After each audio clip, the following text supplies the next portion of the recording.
talked last episode about how some of the narrative cracks were showing. This was another one where the narrative crack almost took me out of the entire episode because Okay. somebody made a comment. I can't remember if it was Cobell or somebody else made a comment about how your severance chip is only tuned to your floor. Yet Mark is able to be severed when he walks into a birthing room. They didn't really get to that. And so I'm sitting here wondering, okay, does that mean birthing rooms are just open to everybody? You know, what is going on with that? Is it just a convenient narrative trick to allow Mark to just be severed when he walks into the birthing cabin and then out?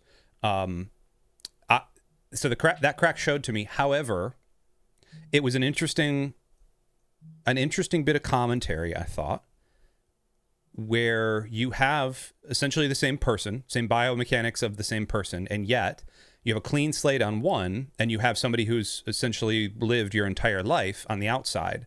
And would your innie trust your outie? I think is the interesting question, because right off the bat, Mark's innie does not trust his outie.